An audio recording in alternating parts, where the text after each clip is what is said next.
Mas o que acontece é o seguinte, né?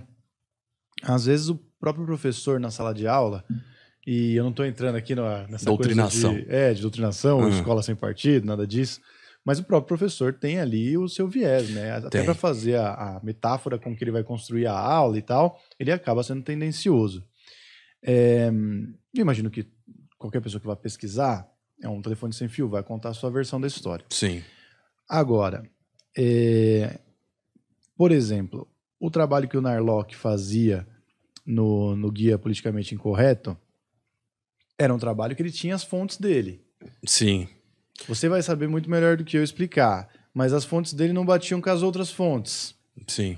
Justamente até entrando em conflito com as questões ideológicas, né, das outras fontes. Então, como é que fica isso? Eu não sei se você sofre esse tipo de questionamento e tudo mais. Por exemplo, as referências que vão ser a base do vídeo precisam ser muito bem escolhidas.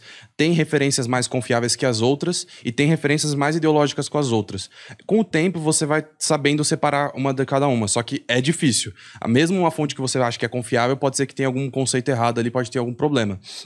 Então, assim, na verdade, existem duas formas. Uma forma é você falar um fato que não é verdade. Por exemplo, tal ditador matou tantas milhões de pessoas. Isso pode ser um fato ou não, beleza. Outra coisa é você ocultar parte desses fatos para favorecer sua narrativa. Por exemplo, um caso que o pessoal comenta bastante é o Holodomor. O Holodomor, ele tem um debate por volta dele, que é se foi um genocídio ou não. Primeiro você tem que olhar a definição de genocídio. Mas beleza. Então o que a esquerda tenta fazer? Ela não vai falar mentira, ela não vai falar assim, não morreram milhões de pessoas na Ucrânia. Ela vai falar assim, morreram milhões de pessoas por conta da seca. A seca realmente ocorreu. Porém, o que é... Nesse caso falando da esquerda, né? O Narlock é de direita, mas falando da esquerda. A esquerda, ela tira, por exemplo, medidas que o Stalin impôs na Ucrânia de controle de alimentos. Ela oculta essa parte e mostra só a seca. Então é aí que você vai manipulando a verdade. Por exemplo, você fala, teve uma seca. É um fato, isso, teve uma seca. Só que você pode manipular essa informação. Então, o que eu tento fazer é justamente dar todas as informações que eu consigo e que eu acho relevante. Coisa que, por exemplo, alguns pesquisadores escolhem não dar essa informação e outros realmente não se aprofundam tanto na pesquisa para poder dar essas informações completas, para deixar uma narrativa limpa, assim. Então, o principal problema é realmente nas referências. Se você não sabe pegar as referências, você pega uma referência que, como eu disse, oculta os fatos, você vai ter uma narrativa enviesada. Então, por exemplo, eu já li boa parte também desse guia, e às vezes são raras as vezes que tem uma desinformação. Normalmente é justamente essa parte, falta um contexto maior ali, entendeu? Por isso que ele pode ir moldando a narrativa, vai tirando umas coisas que desfavorecem, colocando mais coisas que favorecem, aumentando o peso das coisas que favorecem. Então é assim que você vai construindo uma narrativa. Eu justamente tento fugir disso, eu admito que é difícil. Às vezes eu vou, por exemplo, justamente nesse do Holodomor, teve um cara que comentou no meu vídeo, um comentário assim de 500, 600 palavras, talvez até mais, falando de um fator que eu esqueci de colocar. Daí eu falei, cara, realmente você tá certo, esse fator, ele faltou ser incluído no vídeo. Mas não exclui a ideia central do vídeo, que é afirmar que o Holodomor foi um genocídio. Então, assim, se eu realmente ele dar uma informação ali, falando que o vídeo tá errado, né, faltou essa informação, então, assim, o Holodomor não seria um genocídio, aí eu posso até apagar o vídeo. Mas não foi o caso. Então, assim, às vezes falta essa informação. Mas aí, por exemplo, para uma coisa virar livro de história, ela tem que ser resumida, de fato, mas a escolha da exclusão de fatos prejudica a narrativa. Exatamente. Qual é o crivo que passa e por que acontecem tantas imprecisões, tantas coisas que ficam mal entendidas na história? Sim, é aí que tá. Depende muito da onde você tá. Por exemplo, se você tá no Ocidente ou no Oriente, já é uma diferença gritante. O método de pesquisa que você vai utilizar, a profundidade que você vai dar.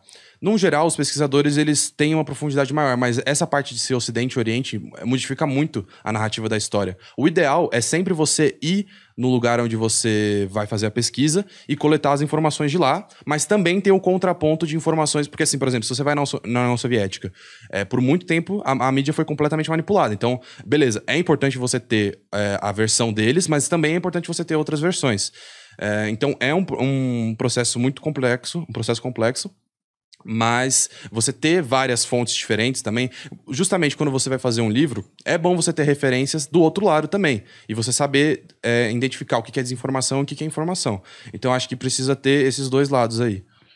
Agora, só pra gente não perder um gancho que você deixou aí no meio, usando o termo genocídio como referência, a gente pode dizer que a pandemia no Brasil foi um genocídio, ou isso aí é um exagero, ou isso aí é uma... Marketing. Uma das definições de genocídio é negar ajuda humanitária.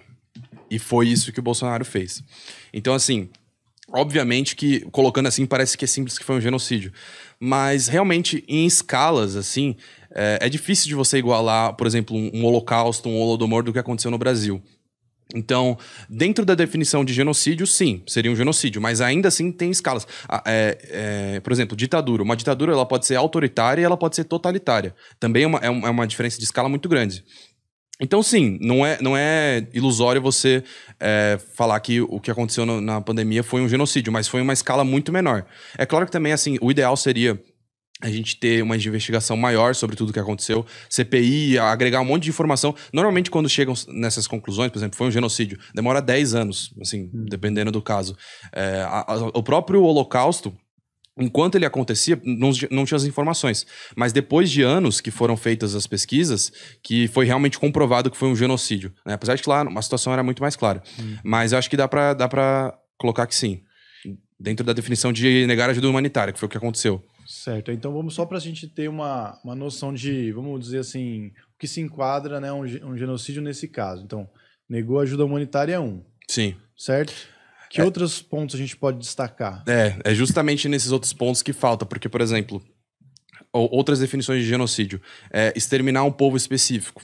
Não, o povo brasileiro não conta, precisa ser um povo étnico. Já não cabe nessa. Extermínio por causa de ideias políticas. Também não cabe. Grupos sociais, né? Tipo, por exemplo, LGBTs, também não cabe. Então, assim, realmente, é um genocídio, digamos assim, nível 1, que você só tem um fator, que é o da ajuda humanitária.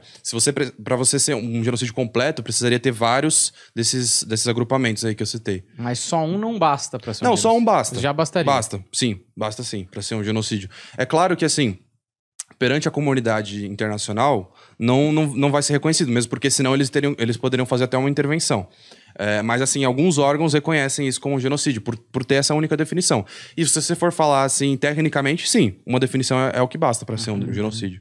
É um genocidinho.